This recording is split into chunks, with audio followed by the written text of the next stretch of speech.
Good morning, Excellency, ladies and gentlemen.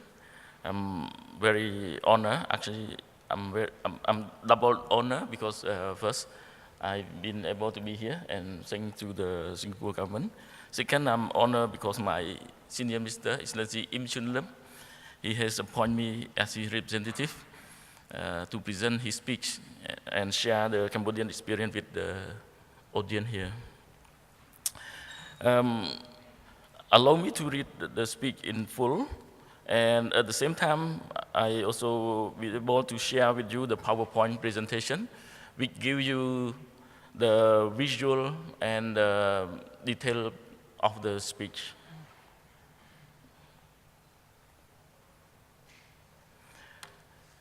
So allow me to read the speech. Excellency, distinguished guests, ladies and gentlemen, I'm very honored and delighted to be invited as one of the speakers for this prestigious and highly successful event, the World City Summit 2012, which is organized here in this one of the most successful and advanced country and nation, Singapore. For this opportunity, I would like to thank the Singapore government through the Ministry of National Development for the invitation and warm hospitality. And I would like also to thank the Urban Redevelopment Authority and the Center for Livable City for their excellent organization and arrangement. Now, allow me, Excellency, distinguished guests, ladies and gentlemen, to share with you some of the general aspects on Cambodia city and urban infrastructure development trends and prospects as the following. Cambodia, as most of you are aware, is located in Southeast Asia and is one of the members of ASEAN with the total land and sea area of 181.035 square kilometers and a population of around 14 million. Historically, as shown in the presentation, urbanization in Cambodia represents an up and down situation. It is even worse for Cambodia urban center, which has gone through a period of civil wars and destructive regime during the last few decades, especially the Khmer regime, where almost all of urban centers were evicted and left empty to the destruction for almost 4 years, from 1975 to 1979.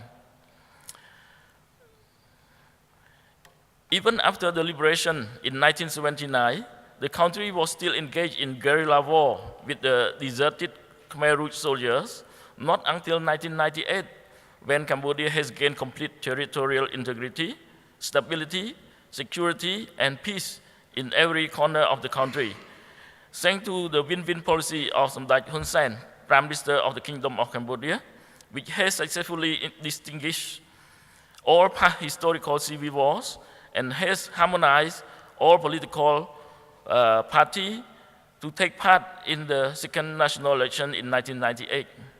It is with this political stability and strong leadership that build the foundation of the country for fast economic development which Cambodia has ever experienced in its history, when the growth of our GDP reached double digit of 13.3% in 2005.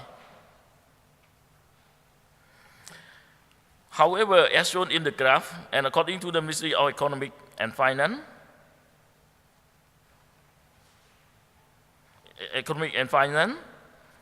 Cambodia's economy is no different from other countries which was affected by the slowdown of the global financial crisis between 2008 and 2009. But it has bounced back from its lower growth in 2009, almost in a V-shaped form, from the growth rate of only 0.9% to 6.5% in 2012. Such a growth is witnessed in all sectors, including industrial sector, with 14.3%, where manufacturing sector is accounted for 20.2%, while rubber production has increased at 10.1%. The service industry has also increased at 5%, which is achieved from financial sector, with 12% increase, while hotel and restaurant sector has increased at 5.6%, and transport and telecommunication sector has increased at 6.9%. Although Cambodian population is still low compared to other countries in Southeast Asia region, which each amount to around 20% of the total population, the rate of urbanization is high. In average, Cambodia's urban population has grown at 1.54% annually, which is a bit higher compared to the rural population growth at 1.2% annually. However, the urbanization trend in Cambodia is vary geographically and economically. In general, the fast-growing city in the country is the capital city of Phnom Penh, with the growth rate of around 2.83% annually. Excellency, distinguished guests, ladies and gentlemen, according to the Royal Government Special Policy and Goal for the National and Regional Integration, as well as the Government Infrastructure Upgrading Program, urbanization in Cambodia should continue to grow, with many new towns will be established as the result. The process of urbanization will continue to expand in the capital city of Phnom Penh as one of the key economic poles of the country for service and manufacturing industry. The other second economic pole city of Sihanoukville has played a very important role as the deep water seaport of the country, a gateway for the region and international markets by sea. The third economic pole city of Siem Reap, which is home to the World Heritage Temple complex of Angkor Wat, has expanded relentlessly for the ever-increasing tourist arrival in Cambodia. This urbanization trend should continue for Siem Reap town as more tourists attracted historical and cultural places and sites of the neighboring and remote provinces in the North region, which were not accessible before, are now available for visitors as the result of the Royal Government mass infrastructure upgrading and extension, as you can see in the slide. As shown in the presentation, urbanization in Cambodia has also witnessed in provincial capital city and town in the northeastern region, such as Ratanaki, Croches, Tung Trai, and Mandulkri, again thanks to immense road infrastructure improvement program, which connect this former isolated region to most part of the country. In addition, the Cambodian-Laos-Vietnam Regional Development Project, which has received assistance from the Japanese government and the ADB, should also further contribute to the growth of urbanization in this northeastern region. This new emerging city and town will play an important role in agro-processing, hydropower plant, mine industries, and ecotourism industry, as well as international cross-border trade sector. It is worthwhile to note that by 2015, the Royal Government aimed to transform the northeastern region into the fourth economic pole of the country, based on its rich natural resources, its beautiful, unique landscape, and mild temperature, as well as the region's rich highland ethnic minority culture and tradition. Likewise, urbanization trend in the coastal region of Cambodia will also continue to rise, especially after Cambodia has been awarded in 2011 as an official member of the Club of the Most Beautiful Bay in the World. As shown in the presentation, Cambodia has already experienced an increase in number of tourists visiting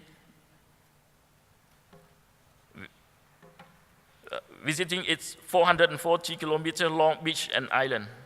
This has been made possible because of the Royal Government ambitious infrastructure upgrading project, including road, sea, and airport renovation and expansion in this region.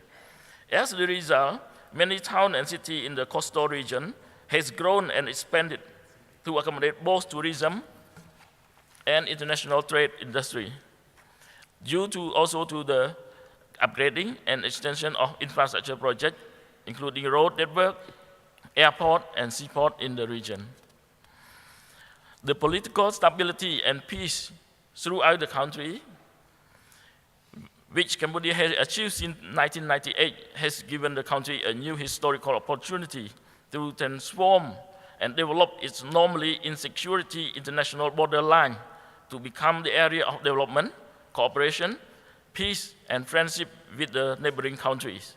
As shown in the presentation, many of the border villages along the border frontier with Vietnam, Laos, and Thailand have grown into towns and cities as the result of increasing cross-border trade, tourism, due to increase of access of infrastructure and service, and better integration in the country. In this border town and city, many special economic zones have also been established to attract foreign direct investment, where investors can enjoy a number of government incentive policy and rich natural resources as well as cheap labor.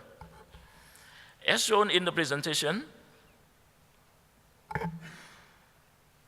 besides the fact that Cambodia is a member of ASEAN, it is also one of the member countries of the Greater Mekong sub-region, which have ambitious long-term regional flagship development projects, namely the North-South, East-West, and Southern projects, in order to propel the region economy and regional integration, as well as to integrate the whole region with the world economy.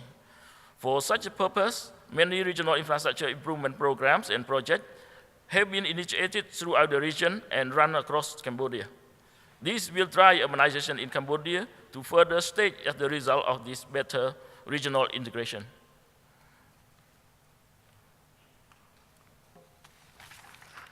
In order to maximize the benefit from those regional projects and programs, as shown in the presentation, the Royal Government of Cambodia has foreseen the development role of towns and cities in the country as three different functions and layers.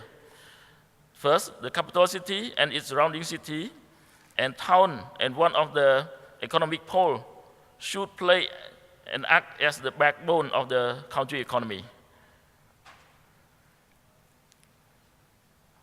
The second layer, which comprise of the medium-sized city and town, should play the role of economic development based on agriculture, agro-processing industry, as well as tourism.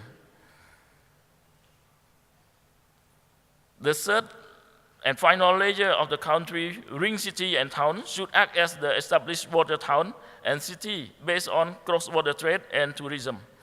By strategizing these urban development prospects, it is hoped to provide investors with confidence and ease for investing in Cambodia, because the strategy will ensure that their investments are in the right place and right direction.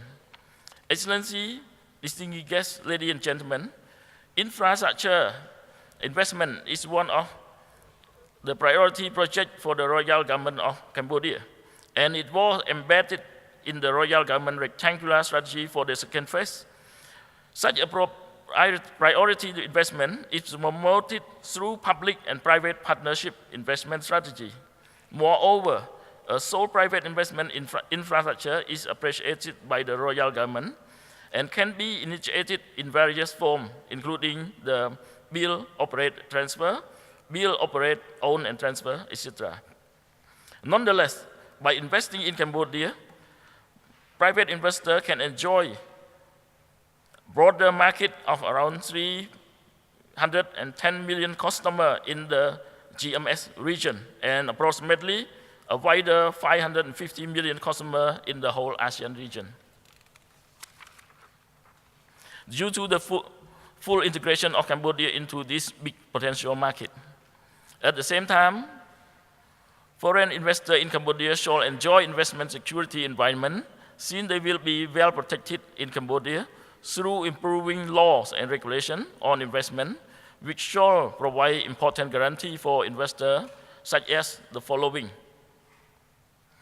equal treatment for all investors, no nationalization, no price limitation on goods and service, no requirement to have local shareholder, no limitation for currency transfer to overseas. It is also true that the security investment climate for private investors in Cambodia is highly evident in all sectors, including land management, where law and regulation are updated over time to guarantee private investors to the fullest possible. In addition, the Royal Government has embarked on a sustainable spatial management policy in order to guide proper and balanced investment and development throughout the country. As summarized in the presentation, the Royal Government has updated its law and regulation in the field of land management and urbanization to facilitate private investment in land and property markets, as well as to guide and guarantee a sustainable investment and development. With all legal framework and mechanisms in place, as well as advantageous geographical location in one of the most dynamic economic regions in the world, Cambodia should provide foreign investors with enormous potential to grow in a sustainable and profitable future. Thank you for your kind attention.